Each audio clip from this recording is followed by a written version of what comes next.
കൂട്ടുകാരെ, നേരത്തെ പറഞ്ഞ പോലെ തെന്മലയാണ്. തെന്മല ഡാമിൻ്റെ ഭാഗങ്ങളാണ് ഈ കാണുന്നത്. അതായത് വഴി നടന്ന് അക്കരെ മരച്ചോട്ടിലേക്ക് പോവുകയാണ്. കണ്ടല്ല, അതിമനോഹരമായ കാഴ്ചകളും കണ്ട് നമ്മളെ ആ കാണുന്ന മരത്തിൻ്റെ മുട്ടിലേക്ക് പോവുകയാണ്. ഇതെല്ലാം ഈ നടക്കുന്ന സ്ഥലമെല്ലാം വെള്ളം നിറഞ്ഞു കിടക്കുന്ന സ്ഥലങ്ങളായിരുന്നു. ആഗസ്റ്റ് സെപ്റ്റംബർ മാസത്തോടു കൂടി ഇവിടെ എല്ലാം വെള്ളം ഫുള്ളാവും. അതിൻ്റെ പ്രത്യേകത എന്ന് പറഞ്ഞാൽ ഭയങ്കര തിരയെന്നാണ് പറയുന്ന. ആ സമയങ്ങളിൽ ഭയങ്കര തിരയാണ്. ആ സമയങ്ങളിൽ ബോട്ട് സർവീസ് വരെ നിർത്തിവയ്ക്കുമെന്നാണ് ഇവിടുത്തെ അധികൃതർ പറഞ്ഞിട്ടുള്ളത്. ഇപ്പോഴും വന്നു കഴിഞ്ഞാൽ നമുക്ക് ഈ സ്ഥലങ്ങളെല്ലാം വെള്ളം കുറഞ്ഞ് നിൽക്കുന്നുണ്ട്, നമുക്ക് ഇറങ്ങിക്കയറി നടക്കാം. പക്ഷേ വെള്ളം കൂടിക്കഴിഞ്ഞാൽ നമുക്ക് ഈ പ്രദേശത്ത് ഈ മരത്തിൻ്റെ മൂട്ടിൽ വരാൻ പറ്റില്ല. അതുകൊണ്ടല്ല മരം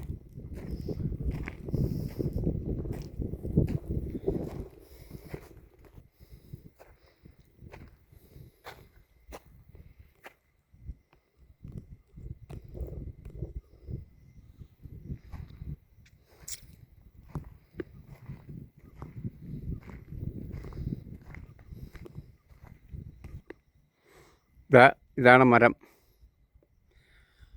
മരത്തണൽ. ഇവിടെ വന്നിരുന്ന് ഫോട്ടോ എടുക്കാനും എല്ലാത്തിനും പറ്റിയ സൗകര്യമുള്ള സ്ഥലമാണ്. അവർ അങ്ങക്കരെ ജീപ്പ് വയ്ക്കുന്ന കാണിച്ചു തരാം. അവിടെ ജീപ്പ് അവിടം വരെ വരുള്ളൂ. ഫോറസ്റ്റിൻ്റെ ജീപ്പാണ്. അവിടെ വന്നിട്ട് നമ്മൾ ഇതിനകം മൊത്തവും ചുറ്റി നടക്കാം. ഇത് കുന്നും പ്രദേശമാണെന്ന് നിങ്ങൾ വിചാരിക്കേണ്ട.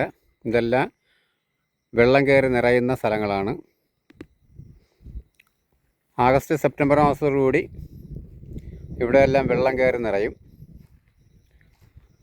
ഈ മരത്തിൻ്റെ ഈ കവരത്തിൻ്റെ അവിടം വരെ വെള്ളം കയറുമെന്നാണ് ഇവിടുത്തെ അധികൃതർ പറഞ്ഞിട്ടുള്ളത്.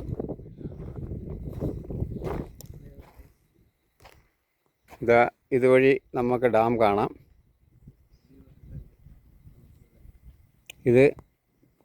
ഇതിനകത്ത് നിർത്തിയിരിക്കുന്ന ഒരു സ്തൂപമാണ്.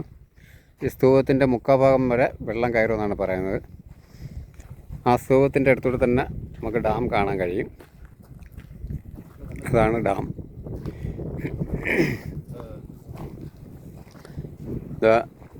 ഇവിടുന്ന് താഴോട്ട് നോക്കുമ്പോഴത്തേക്ക് വെള്ളം ഡാമിൽ നിന്ന് നേരിട്ട് വരുന്ന ഡാമിൻ്റെ കാണാമല്ല.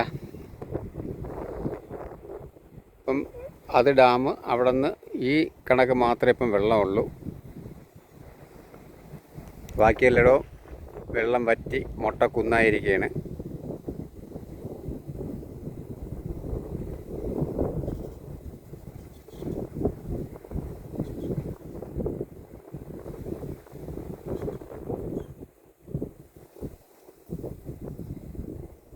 ഈ കുന്ന് പോലിരിക്കുന്ന എല്ലാ സ്ഥലങ്ങളും വെള്ളം കയറി നിറയും.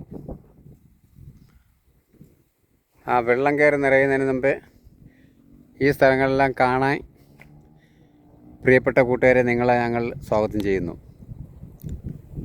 വരിക, വന്നെന്ന് കണ്ട് ആ മനസ്സിൻ്റെ ഒരു സന്തോഷം, ഒരു പ്രത്യേക സന്തോഷം തന്നെയാണ്. ഉല്ലാസം, ആനന്ദം എല്ലാം ഒന്നാണ്. എങ്കിലും പറഞ്ഞതേ ഉള്ളൂ കേട്ടോ. ഓക്കെ, വരുമല്ലോ 100%.